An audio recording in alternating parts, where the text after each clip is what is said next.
নমস্কাৰ বন্ধুসকল, আজি আমি এই ভিডিঅ'টোত আলোচনা কৰিম ডাইৰেক্টৰেট অফ এলিমেণ্টাৰী এডুকেশ্যন ডিপাৰ্টমেণ্টত মুকলি হোৱা 230টা পোষ্টৰ বিষয়ে। হয় বন্ধুসকল, এই পোষ্টসমূহৰ বাবে আপোনালোকৰ এডুকেশ্যন কোৱালিফিকেশ্যন কিমান লাগিব, এপ্লিকেশ্যন ফিজ কিমান লাগিব, এপ্লাই ডেট কেতিয়াৰ পৰা হ'ব আৰু আপোনালোকৰ বয়স কিমান লাগিব, সকলোবোৰ আজি আমি এই ভিডিঅ'টোৰ যোগেদি আলোচনা কৰিম। তাৰ বাবে আপুনি মোৰ ভিডিঅ'টো প্ৰথমৰ পৰা শেষলৈকে চাই থাকক আৰু যদি চেনেলটো এতিয়ালৈকে ছাবস্ক্ৰাইব কৰা নাই তেতিয়াহ'লে ছাবস্ক্ৰাইব কৰি লওক আৰু লগতে ঘণ্টা বটনটো দবাই দিয়ক যাতে মই দিয়া ভিডিঅ'বিলাক আপুনি মিছ নকৰে।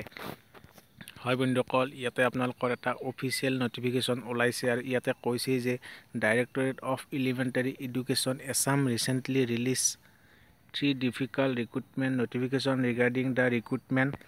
আপোনালোকৰ পোষ্টসমূহ আছে, আপোনাৰ গ্ৰেড 3 পোষ্টত আছে কেইবাটাও, গ্ৰেড 4ত আছে কেইবাটাও আৰু ড্ৰাইভাৰত আছে কেইবাটাও। টোটেল আপোনালোকৰ 230টা পোষ্ট আহিছে। আৰু ইয়াতে প্ৰথম কৈছে যে এপ্লিকেশ্যন প্ৰচেছটো আপোনালোকৰ অনলাইন হ'ব। তাৰপিছত লাষ্ট ডেটটো আছে আপোনাৰ 30 মাৰ্চলৈকে আপুনি অনলাইন আবেদন কৰিব পাৰিব। এতিয়া আমি পোষ্টসমূহ চাওঁ। প্ৰথম পোষ্টটো আছে আপোনালোকৰ জুনিয়ৰ এছিষ্টেণ্ট। ইয়াত আপোনালোকৰ টোটেল পোষ্ট আছে আপোনালোকৰ 9টা আৰু আনৰিজাৰ্ভৰ কাৰণে আছে আপোনালোকৰ 3টা, STPৰ কাৰণে 2টা, STHৰ কাৰণে 1টা, OBC MOBCৰ কাৰণে 3টা। টোটেল আপোনালোকৰ ইয়াতে আপোনাৰ টোটেল আছে 9টা পোষ্ট। ইয়াতে আপুনি এপ্লাই কৰিব পাৰে আৰু ইয়াতে আপোনালোকৰ চেলাৰীটো হ'ব, চেলাৰীটো আছে আপোনালোকৰ 14,000ৰ পৰা 49,000 আৰু লগতে 6,200 গ্ৰেড পে'। তাৰপিছত 2 নম্বৰ পোষ্টটো আছে আপোনালোকৰ জুনিয়ৰ এছিষ্টেণ্ট ফিল্ড লেভেলৰ। তাৰপিছত ইয়াত আপোনাৰ টোটেল পোষ্ট আছে 58। ইয়াত আপোনালোকৰ জেনেৰেলৰ কাৰণে আছে 31,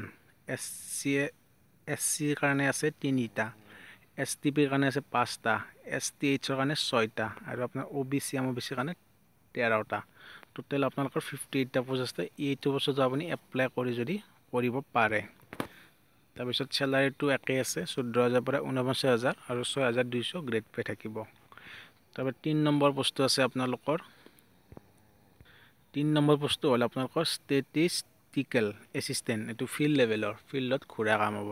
ইয়াত আপোনাৰ টোটেল 8টা পোষ্ট আছে আৰু আপোনালোকৰ জেনেৰেলৰ কাৰণে 5টা, SCৰ কাৰণে 1টা, STPৰ কাৰণে 1টা, STHৰ কাৰণে আপোনালোকৰ 1টা। ইয়াত আপোনালোকৰ পে' স্কেলটো আছে আপোনালোকৰ 14,000 পৰা 49,000 আৰু লগতে 7,400 টকা গ্ৰেড পে'।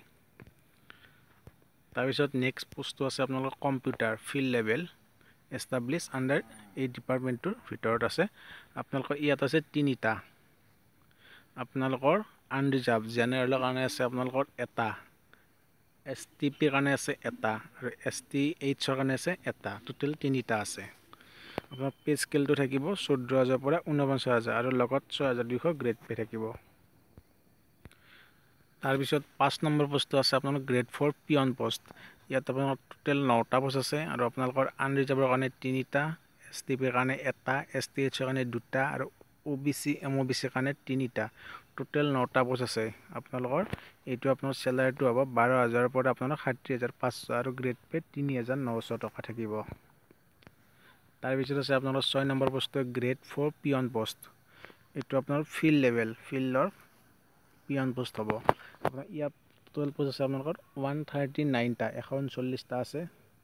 আপোনালোকৰ জেনেৰেলৰ কাৰণে আছে 81টা, SCৰ কাৰণে 3টা, STPৰ কাৰণে 15টা, STHৰ কাৰণে 15টা আৰু আপোনাৰ OBC MOBCৰ কাৰণে 25টা। ইয়াত বহুত পোষ্ট আছে, আপুনি এইটো বস্তুটো এপ্লাই কৰিব পাৰে। আৰু এইটো আপোনালোকৰ চেলাৰীটো হ'ব আপোনালোকৰ 14,000 পৰা 49,000লৈকে আৰু 6,200 টকা গ্ৰেড পে' থাকিব। তাৰপৰা 7 নম্বৰ পোষ্টটো হৈছে আপোনালোকৰ গ্ৰেড 4 নাইট চকীদাৰ। ইয়াত আপোনালোকৰ টোটেল পোষ্ট আছে 1টা।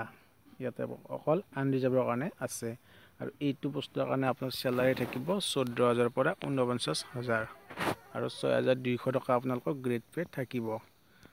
আৰু আপোনাৰ 8 নম্বৰ পোষ্টটো আছে ড্ৰাইভাৰ। ইয়াত টোটেল 3টা পোষ্ট আছে। আপোনালোকৰ আনৰিজাৰ্ভৰ কাৰণে 2টা আৰু OBC MOBCৰ কাৰণে 1টা। আৰু পে' স্কেলটো হ'ব 14,000 পৰা 49,000 আৰু 5,000 টকা গ্ৰেড পে' থাকিব। হয় বন্ধুসকল, আৰু এই পোষ্টকেইটাৰ কাৰণে আপোনালোক কোৱালিফিকেশ্যন কি লাগিব মই কৈ আছোঁ।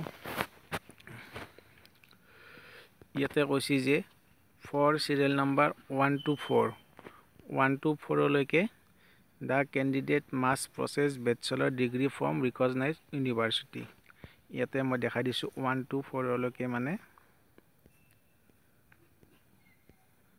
আপোনাৰ এইটো বস আছিলে জুনিয়ৰ এসিস্ট্যান্ট 2 নম্বৰটো আছিলে জুনিয়ৰ এসিস্ট্যান্ট ফিল্ড ওয়াৰ্কাৰ তাৰ পিছত 3 নম্বৰটো আছিলে আপোনালোকৰ ষ্টেটিষ্টিকেল এসিস্ট্যান্ট তাৰপৰা কম্পিউটাৰ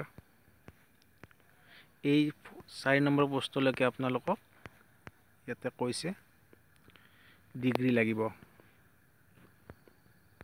আৰু লগতে আপোনালোকক কম্পিউটাৰৰ নলেজ থাকিব লাগিব অৰ্থাৎ কম্পিউটাৰৰ ডিপ্লোমা এখনো থাকিব লাগিব কম্পিউটাৰৰ নলেজটো থকাৰ লগে লগে আপোনালোক ইয়াতে কৈছে যে MS window Linux Mac ETC এইবিলাকৰ আপোনালোকৰ অলপ নলেজ থাকিব লাগিব ইয়াতে লিখিছে যে মাস process minimum 6 month diploma in computer এপ্লিকেশনৰ পৰা সময়া এখন ডিপ্লোমা সাৰ্টিফিকেট থাকিব লাগিব তাৰ পিছত আছে আপোনালোকৰ এইটো ইয়াতে 5 নম্বৰ পৰা 7 নম্বৰ পোষ্টলৈকে অৰ্থাৎ আপোনালোকৰ পিয়ন আৰু গ্ৰেড 4 নাইট চকীদাৰ এই দুটা পোষ্টৰ কাৰণে আপোনালোকক 8 পাস হলে হ'ব 8 পাসৰ সাৰ্টিফিকেটখন দি আপুনি এপ্লাই কৰিব পাৰিব আৰু লাষ্টটো আছে আপোনাৰ ড্ৰাইভাৰৰ কাৰণে আপোনালোকৰ HLC মেট্ৰিক পাস কৰা হ'ব লাগিব আৰু লগতে আপোনালোকৰ ড্ৰাইভিং লাইসেন্স থাকিব লাগিব medium vehicle driving licence MBC এইখন ড্ৰাইভিং লাইসেন্স থাকিব লাগিব তাৰ পিছত আছে এজ লিমিটটো আছে আপোনালোকৰ 18 বছৰৰ পৰা 44 বছৰ জেনেৰেলৰ কাৰণে আৰু আপোনালোকৰ OBC MOBC কাৰণে আছে আপোনালোকৰ 47 বছৰ আৰু ইয়াতে 49 বছৰ আছে আপোনালোকৰ ST SC ৰ কাৰণে আৰু PWD কাৰণে আপোনালোক আৰু অলপ বঢ়াই দিয়া হ'ব তাৰ পিছত আছে আপোনালোকৰ এপ্লাই কেনেকৈ কৰিব আপুনি এপ্লাই কৰিবৰ কাৰণে আপুনি ইয়াতে এটা লিংক আছে এই লিংকটো মই তলত ডেসক্ৰিপচনত দি দিম তাত গৈ আপুনি 8 মাৰ্চৰ পৰা আপুনি এপ্লাই কৰিব পাৰিব ইয়াতে আপোনালোকৰ ষ্টাৰ্টিং ডেটটো দিছে এপ্লিকেশন অনলাইনৰ 8 মাৰ্চৰ পৰা আৰম্ভ হ'ব আৰু মই তলৰ লিংকটো দি দিম আপুনি 8 মাৰ্চৰ পৰা এপ্লাই কৰিব পাৰিব আৰু লাষ্ট ডেটটো আছে আপোনালোকৰ 30 মাৰ্চলৈকে আপুনি এপ্লাই কৰিব পাৰিব আৰু কেনেকৈ মোবাইলৰ পৰা আপুনি এপ্লাই কৰিব তাৰ ওপৰত মই এটা ভিডিও বনাম আপুনি মোবাইলৰ পৰা নিজে এপ্লাই কৰিব পাৰিব আৰু ইয়াতে আপোনালোকৰ এপ্লিকেশন ফিজটো আপুনি পেমেন্ট কৰিব নালাগে এইটো আপোনালোকক ফ্ৰী দিয়া হৈছে হয় বন্ধুসকল এইখিনি আছিল ইনফৰমেশন থ্যাংক ইউ